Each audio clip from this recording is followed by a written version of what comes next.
Using NFTs for social good with Sean, Erki, Bilal. Come on down. Come on up. Let's give them a big round of applause. Again, thanks for being here. This has been awesome, and they're going to bring it home for us.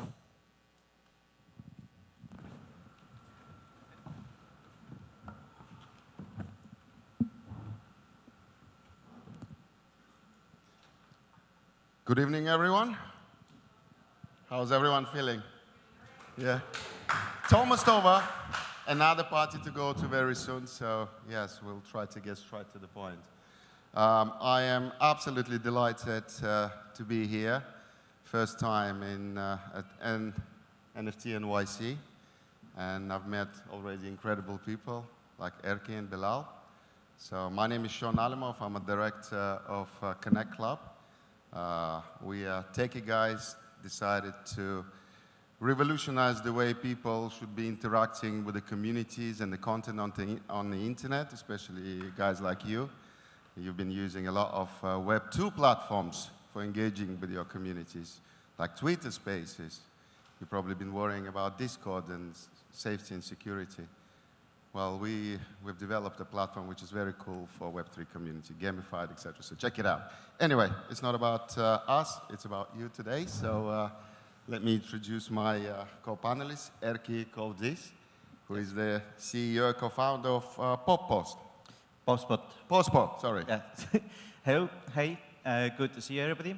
My suggestion is that as this is the final panel of the day, let's make it a little bit more interactive. So everybody who, 3 of us, says NFT on the stage have to do 3 push-ups, and you have to count. So at the end of the panel, somebody of us will probably do some push-ups, but it's, you have to do the counting. So please pay attention. Wait, we can't say what NFT then? No, starting from now. Bilal, what are you doing here? Tell us about yourself. Hi, so my name is Bilal. I'm the founder of Tayyaba organization, which is an NGO, is a social enterprise focused on helping water-deprived communities have access to clean drinking water, especially women and children who travel across long distances to fetch water, and we've produced a wheel which helps them carry 40 liters of water. This is an image of what we do. What image is that? What do you call that image? What do we call it? So I think I'll have to do 3 push-ups. Go on, say it, say it. It's the thing that if I call, I'll have to do 3 push-ups. I got a feeling Bilal can't do push-ups. That's what it is. So we need to do everything today to make him say NFT. 1, 2, 3. Good. But to save time, I think let's do them at the end, so it's more challenging also. Okay. Do you know what? I just want to say something. We've got a very interesting topic today, don't you think so? And I think this event itself is a proof of NFTs doing something really positive, great social impact. Despite everything that's happening in the crypto market, over 15,000 of us rolled up here with the brave faces to show the solidarity and showcasing to the world that this market is built on community, built on collaboration, cooperation. It's not about competition, it's all about collaborations, right? So I think this event itself is the proof of NFTs being used for... Later. Why did I agree to moderate this thing, you know, like... Okay, so why don't you tell us how's NFTs can be used for social good? What are the examples?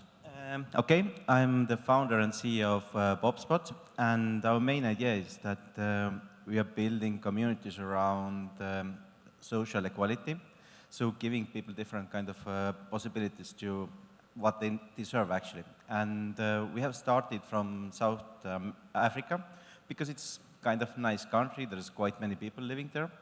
And I've been very closely, like now more than a year, working there and see that what is the real benefit of this technology to communities. And we're basically working with the musicians, so all the top artists from South Africa are our customers, and it gives them very good opportunity to just issue their own virtual merchandise in the form of tokenization and engage with much stronger with their communities in this sense. And the second place I would see that the huge impact is that we're also working very closely with one of the organizations called the World Cleanup Day. This organization is organizing an event once a year where about 20 million people across the globe take part of it, and they just go to the streets and clean as much as possible.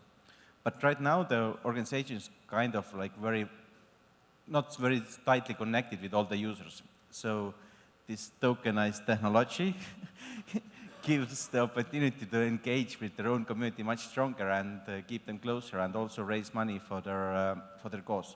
So this is just a couple of examples. Excellent. What's your view on this, Bilal? How NFTs can be used for social good? Right. What are your examples?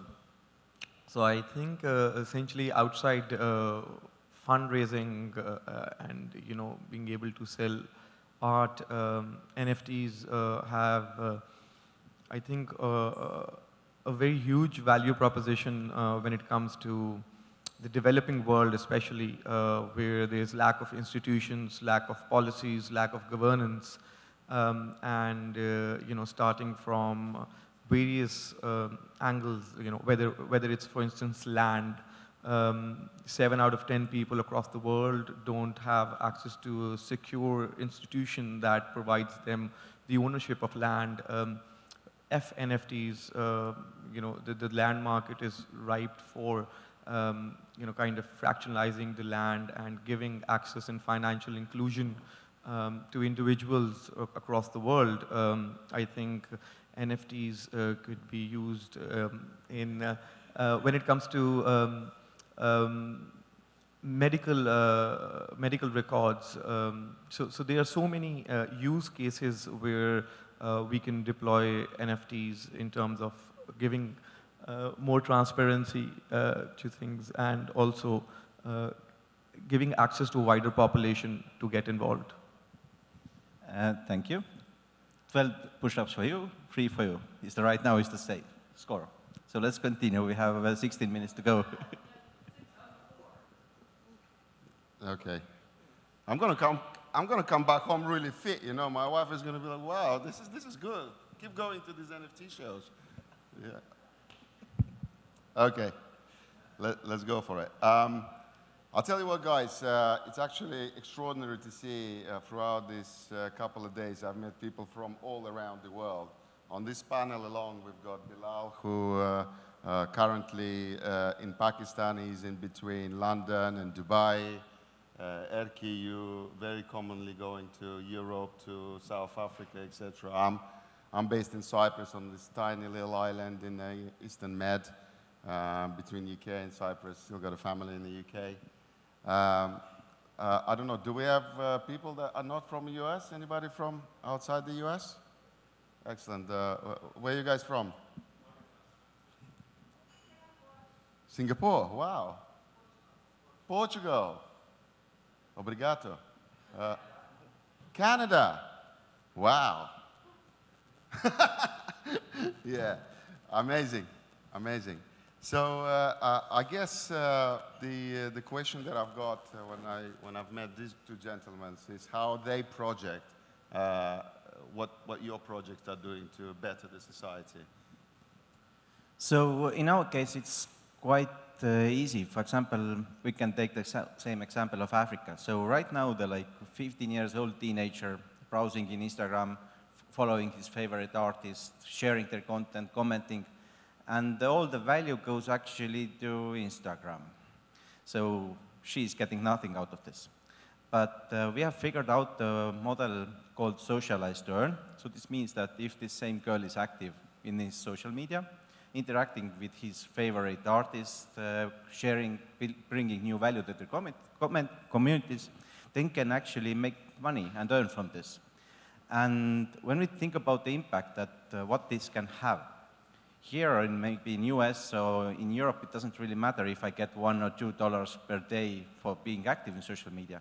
But in Africa, it's a huge impact. So this teenage girl who is doing whatever he's doing and what he will do anyway, she will start earning money from this and can support her family, can buy maybe some other things, get them food on the table, and also buy access to some other creators' content. So it's kind of like a new model or new gig work for teenagers and people who actually they don't have to work or they don't have the possibility to work. So this can be really game changer, especially in developing countries. Yeah, so for us, I'd say it allowed us to tap into new markets to help us get out of traditional fundraising. It allowed us to nurture our own community and get like-minded people together, and also kind of it facilitated to build relationships because when somebody is donating, you create that reciprocity where you give something in return and you can nurture your community. Of course, when it comes to NFTs and social enterprises, it allows more trust, transparency, and it also allows an angle where you can have predictable revenue stream because of the royalties which are essentially enabled by the sale of NFTs on the secondary market. 6. Can't wait to see that. I can't wait to see you doing that. Yeah. Okay. So why don't we talk about maybe different possibilities then? Anybody in the room doing a project that feel has a significant social impact? Anybody? Yes, sir. Yes, please. Why don't you tell us?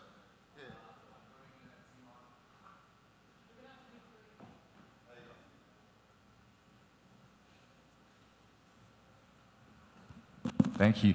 I'm Jerome. I'm one of the co-founders of Paradigm. We're building an NFT marketplace designed to fund positive impacts. So we work with NGOs, charities, not-for-profits, and climate projects to fundraise utilizing the vehicle of NFTs to do that.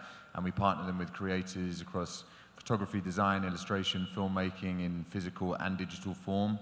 And we enable the mint, sell, trade, and measurement of those assets on our platform. So we're launching in Q4. That's me. That's what we're doing. Hence why I'm here, because I like the subject of this talk. Yeah. Thank you. 6 push-ups, please. I think they should have chosen him to be a speaker. I don't know what I'm doing here now. Anybody else? Hey everybody, my name is Janine Lamb. I got introduced to audio social media about a year ago and got introduced to decentralized social media, and I'm really thinking about what I want to do, me personally, for my purpose, and that's where I'm at. Is really, I'm not shilling anything other than, do what you're here to do on this planet. Thank you.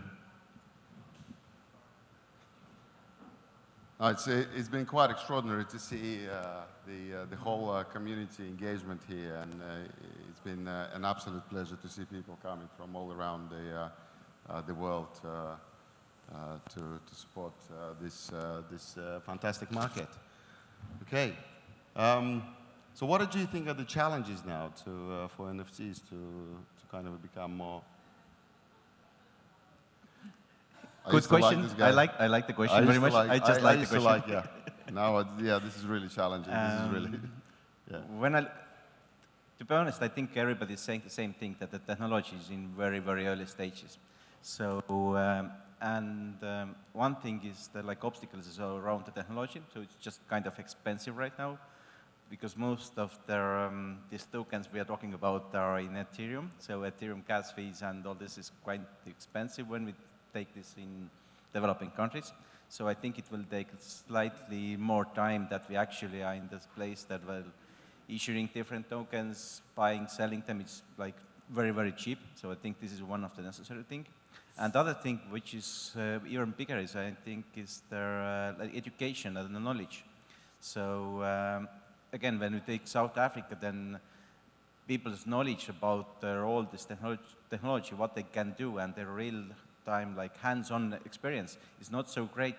So I think this is one of the missions of all of the projects what we are building is not just to bring or build our project, but at the same time educate the people as much as possible.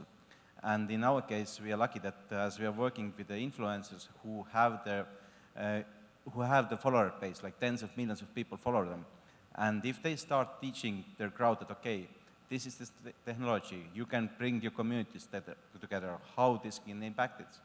So this is, I think, really like important thing also to accomplish. Yeah, I would second that. Just like any nascent industry, there are bad actors, and there are bad actors within the space.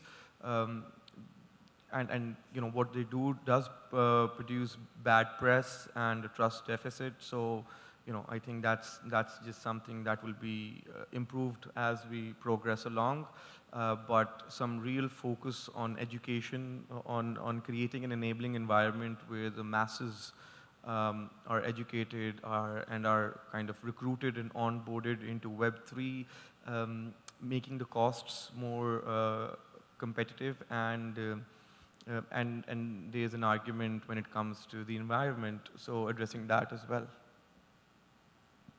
Okay. You're only asking questions from us. Please answer yourself also. Do you know what? Since we went into public, I think we've got now, we are growing application. Not many people knows us. We have just over 5,000 monthly users currently. But it was extraordinary to find out that some of the people that using our app have a lot of physical limitations. And it made me think that we talk a lot about diversity, we talk a lot about the inclusion, but what about accessibility? According to the world data, I looked at it this morning, there are over 1 billion people with some kind of a learning difficulties, learning disabilities. And we as the technology providers perhaps could be seen as we're putting it as an afterthought. So I think this is something that we definitely need to address from our side.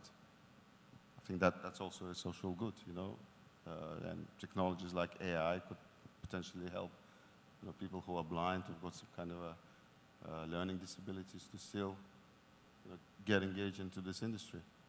What do you think? Yes, definitely. So it's usually the same thing is that when the startups or companies are built, it's like a MVP. You do the minimum as possible. Then you start doing the next iteration, next iterations. And in one point you see, okay, there is like big enough community, people with disabilities, we need to do something over there. But I think it's kind of natural that at first companies are building just basic products. But this gives also possibility for this kind of niche. So if you want to build something with this kind of, for this community, it gives the possibility. So in some sense, it's also opportunity for some teams maybe. But I feel like quite a lot of people stay till this late, so obviously this topic for you is close to your heart. I don't know, maybe any of you have some kind of inputs how this technology can be used to maybe use better for ensuring social impact? Anyone? Any thoughts? Yeah.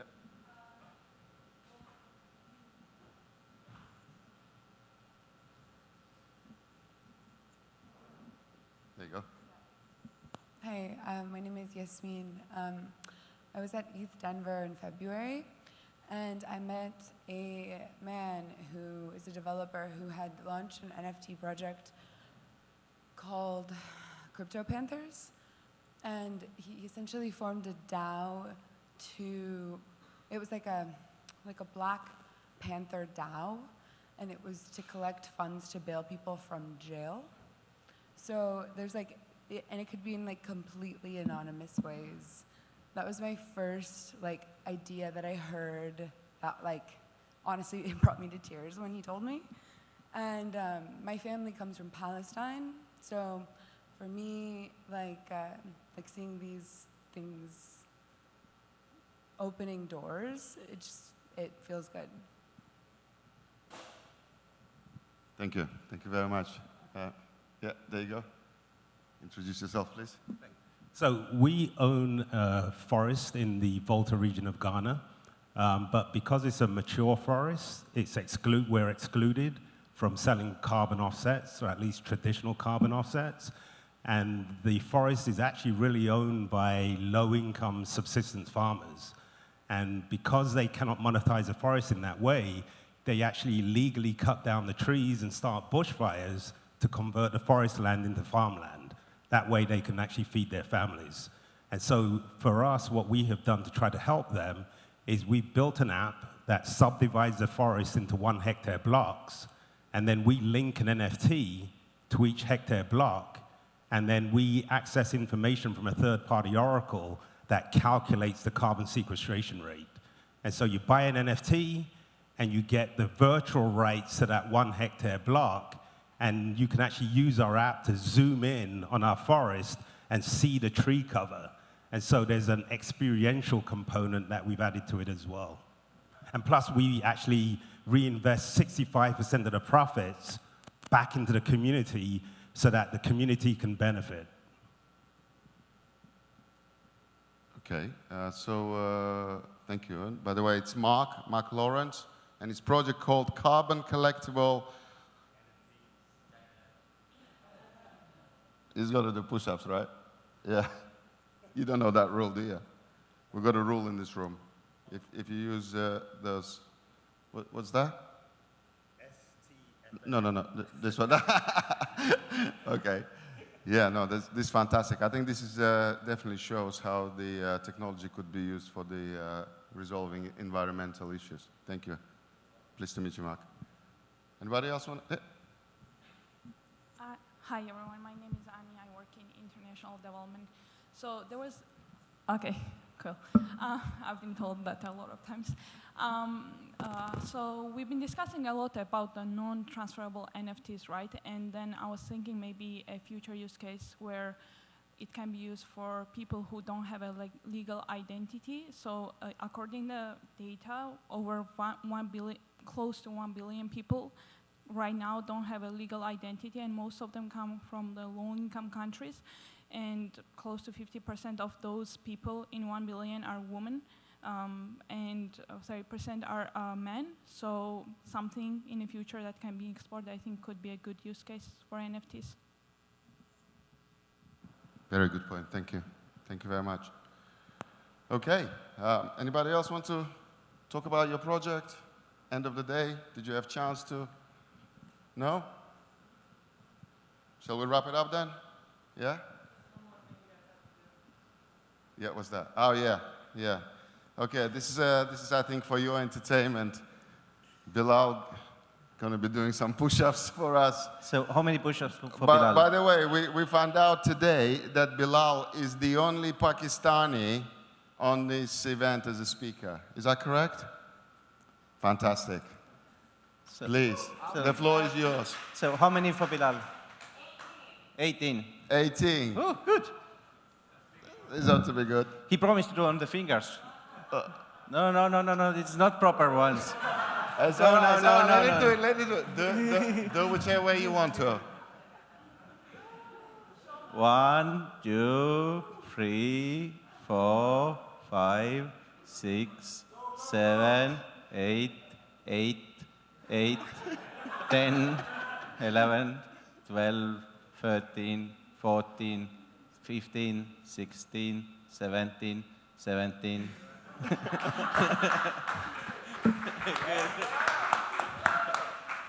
He's got it. Okay, my turn now. 36, right? 36. Yeah. You have yourself. Oh.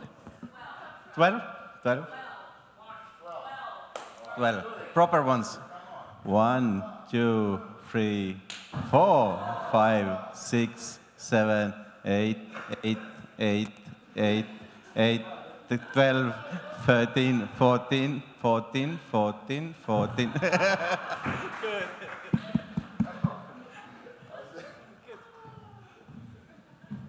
Guys, it's an extreme pleasure to be here. I wish you all a fantastic evening. I hope you all have a great rest of the event. Make a good connections, make good contacts. Let's push in this difficult environment. And yeah, everything happens for the reason. I guess all those bad projects were going to have to disappear, and all the wonderful projects will stay afloat. Thank you very much. Thank you for your time. Thank you. Thank you.